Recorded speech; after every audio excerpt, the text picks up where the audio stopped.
De l'actualité, c'est le président de Fattah al-Sisi qui a visité ce matin la région de l'est de la Oïnat, au sud de l'Égypte, où il a assisté par visioconférence au lancement de la saison de récolte du blé et a inspecté un nombre de géants projets nationaux. Le point dans ce commentaire. Lors de l'ouverture de la saison des récoltes du blé et l'inauguration d'une usine de pommes de terre dans l'est de la Oïnat, le chef de l'État a souligné l'importance de se servir des réserves d'eau disponibles dans la région de l'est de la Oïnat à travers les modernes méthodes d'irrigation. Le président Sisi a également exigé de concevoir des plans pour attirer davantage d'investissements dans les nouvelles régions tout en y augmentant la densité de population.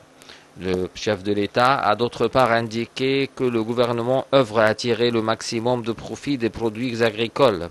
Il a ajouté que l'État est devenu actuellement capable de créer près d'1 million d'emplois dans le secteur de l'agriculture. Évoquant le dossier de l'industrialisation agricole, le président Sisi a indiqué que ce dossier nécessite davantage d'études et de recherches. Il a par ailleurs indiqué qu'il y a déjà 1 million de tonnes de blé cultivées par les méthodes modernes d'irrigation. Lors d'une tournée effectuée ce matin dans la région de l'est de la Oïnat, le président Sisi a inspecté la zone de l'agriculture des pommes de terre et l'usine des pommes de terre.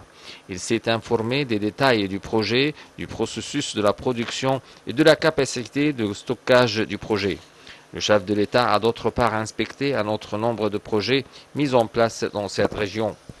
Le président Sisi a également assisté ce matin par visioconférence au lancement de la saison de récolte du blé et de nombre de denrées agricoles cultivées dans les terrains du projet de l'Est de la Oïnat, deuxième géant projet agricole mis en place dans le sud de l'Égypte. De son côté, le ministre de l'Approvisionnement et du Commerce extérieur, Ali Mousselhi, a déclaré que le lancement de la saison de récolte du blé a été préparé par coordination avec le ministère de l'Agriculture, que quelques 420 comités ont été mobilisés au niveau de la République pour cet événement. Dr Mousselhi a d'autre part souligné que le blé est la denrée agricole stratégique la plus importante en Égypte, précisant que la superficie cultivée en blé a atteint 3 200 000 de fédans à une capacité productive de 10 millions de tonnes de blé par an. Dr Mousselhi a par ailleurs mis l'accent sur l'importance du projet national des silos à blé, expliquant que l'État a réussi à accroître la capacité de stockage des silos de 1 200 000 de tonnes à 3,5 millions de tonnes. De son côté, le PDG de la Société nationale de la bonification des terrains, le général Taoufik Sami, a déclaré que la société a déjà bonifié 250 000 fédans dans le projet de Toshka, outre 100 000 autres fédans bonifiés au cours de 5 mois de l'an 2023. Ainsi s'élève à 350 000 fédans le total des terrains bonifiés à Toshka et à 740 000 fédans le total des terrains bonifiés par la Société nationale dans les régions de Toshka, de l'Est de l'Oïnat et de Ain Dalla.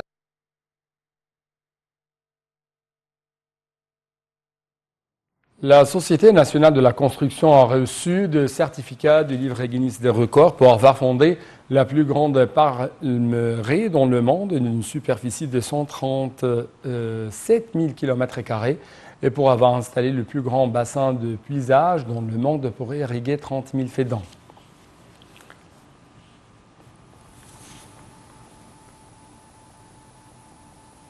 La première séance des commissions du dialogue national a démarré aujourd'hui au centre des conférences à Madinat Nasr pour débattre de certaines questions du volet politique qui regroupe 5 sous-commissions.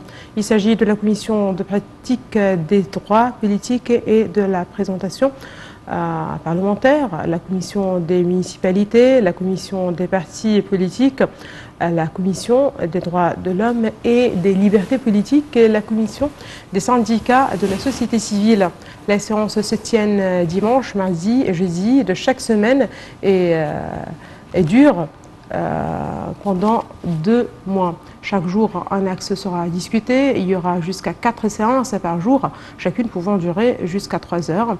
Pour sa part, le secrétaire technique du dialogue national, le conseiller Mahmoud Fawzi, a affirmé que chaque séance aura un ordre de jour et le nombre d'interlocuteurs sera de 30 personnes. Le coordinateur général du conseil d'administration du dialogue national, le journaliste et écrivain Djara Chouane et le conseiller Mahmoud Fawzi ont tenu hier une réunion avec les rapporteurs et les rapporteurs adjoints des 3 axes du dialogue pour finaliser la conception définitive de la structure et du déroulement des séances du débat.